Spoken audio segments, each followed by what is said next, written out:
Ligilou, scène 1, première. Salut à tous et bienvenue à cette nouvelle vidéo. Aujourd'hui nous allons parler du film Casse-Noisette et les 4 royaumes. C'est parti. Le Casse-Noisette. 2 réalisateurs aux commandes. 2 réalisateurs se sont crédités au générique du Casse-Noisette et les 4 royaumes. Last Alstrom et Joe Johnston. Le Casse-Noisette et les 4 royaumes s'inspire à la fois du conte original d'Ernst Theodor Annelius Hoffmann en 1816 et du ballet de Tchaïkovski. Il s'inspire aussi de la version d'Alexandre Dumas. Des grands noms de la danse classique. Misty Copeland et Sergei Poulineum, 2 grands noms de la danse classique, participent au film. Copeland est la première danseuse de l'American Ballet Theatre, tandis que son comparse, le célèbre danseur ukrainien vu dans Le Crime de l'Orient Express et Red Shadow. Dans les sons aigus, Keira Knightley, qui joue Rose DeWitt Bukater dans Pirates des Caraïbes, qui interprète la fée dragée, revient sur son timbre qu'elle a modifié pour le film. Elle a une voix très aiguë pendant une grande partie du film.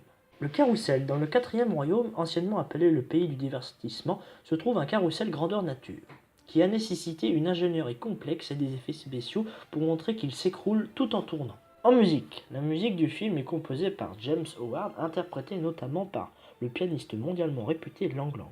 Il est enregistré à le Philharmonia Orchestra à Londres, sous la direction de Gustavo Dudamel. La bande originale comprend des morceaux de Fall of Me chantés par Andrea Bocelli et son fils Matteo Bocelli. Nous nous retrouvons pour la partie analyse. Alors, ce que j'ai pensé du film, c'est vraiment waouh.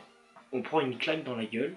On a vraiment plein de couleurs, plein d'univers. C'est normal, c'est l'univers du Casse-Noisette, l'univers du jouet, le ballet, la danse, la musique. Alors, il y a la musique originale qui est mise dans le film, mais qui est transformée, où il y a des thèmes qu'on reconnaît, qui sont appropriés par certains personnages, qui ne sont pas forcément les mêmes que dans le ballet.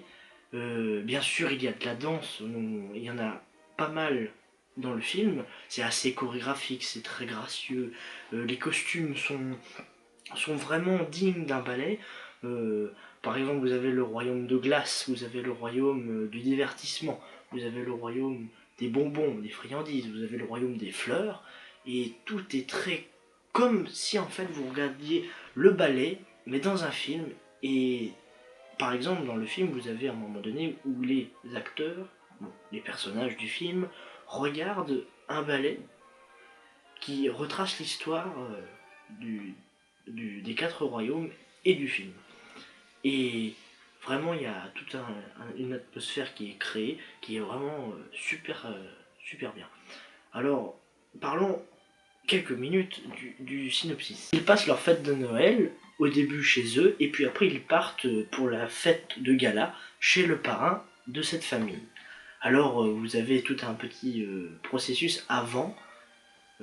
Elle va voir son parrain, euh, elle lui montre un mécanisme qu'elle n'arrive pas à ouvrir, et puis voilà, tout ça, il parle, et après il retourne à la fête. Puis après c'est le moment des cadeaux, où chacun va prendre un fil qui va l'amener à son cadeau. Sauf que elle, son cadeau, c'est d'aller dans le monde du Casse-Noisette, des 4 royaumes. Et en fait, nous découvrons que c'est la fille de sa mère, c'est tout ce qui est plus normal, mais sa mère était la reine des 4 royaumes. Et les 4 royaumes sont en guerre contre le royaume du divertissement. Alors le divertissement est au début planté comme l'univers sombre, ténébreux, il ne faut pas y aller, dangereux. Et après, vous avez les autres univers qui sont très joyeux. Voilà. Sauf que finalement, au fur et à mesure du film, ça va pas se passer comme ça. La fille de cette reine qui n'est plus là doit récupérer une clé pour pouvoir l'introduire dans une machine qui permet de grandir les jouets. Parce qu'au départ, le Casse-Noisette est un ballet, je vous rappelle, sur l'univers du jouet.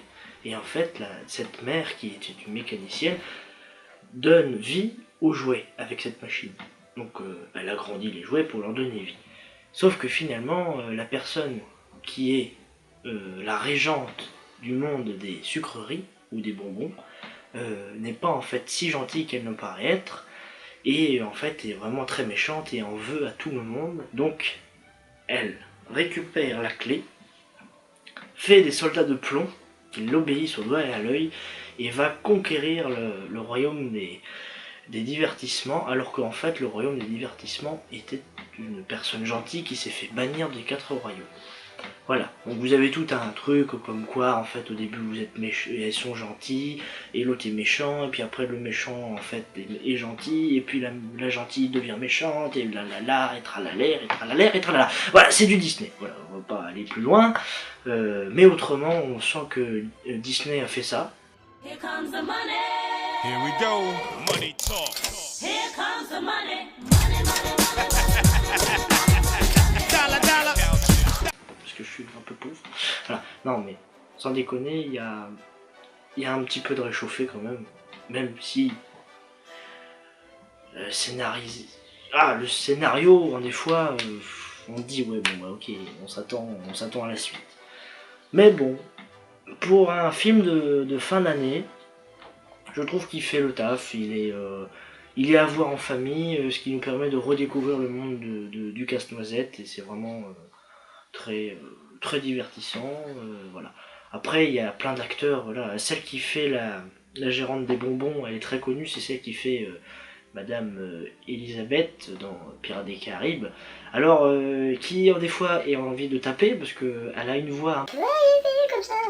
C'est très chiant au début, et finalement en fait c'est vraiment un personnage qu'elle joue elle-même dans le film, parce qu'en fait elle est vraiment méchante, donc c'est une façade.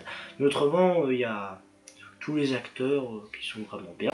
La seule petite particularité, c'est que le Casse-Noisette est noir. Bon, ce qui est bien, c'est que maintenant on est au 21e siècle, donc maintenant qu'il soit noir, jaune, bleu, et voilà, on peut mettre tous les gens de toutes les couleurs. Et finalement en fait l'acteur est très bon, et il fait son job. Voilà, il y a l'actrice qui est l'héroïne principale, je sentais un petit peu c'est un peu bizarre. Bon après voilà, en grosso modo j'ai vraiment eu l'impression sur certains moments que je revenais dans le film Alice au Pays des Merveilles. Oh tiens, c'est bizarre, c'est Disney qui l'a fait. Mais voilà, il y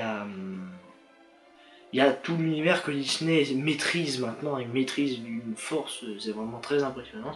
Et là on sent qu'ils ont mis les moyens, ils ont fait appel à des vrais musiciens qui ont déjà joué ces morceaux, qui ont fait quelques arrangements par des grands chefs très connus. Et puis il y a eu beaucoup aussi de danseurs, parce que vraiment le film est, on aurait dit, vraiment un ballet. Tout est très chorégraphique, vraiment scénique, c'est vraiment un film scénique. Et il y a même à la fin, pour le déroulé de tous les acteurs, de tous les scénaristes, tout ça, on voit, pour que les gens restent un peu plus dans la salle, c'est pas une très mauvaise idée en plus, on voit deux danseurs danser, et vraiment, c'est une danseuse professionnelle et un danseur professionnel, et vraiment c'est très beau. Et voilà. Je vous remercie de m'avoir regardé pour cette petite analyse, tout seul, c'est la deuxième, voilà. Et je vous dis à la prochaine, salut! Coupé!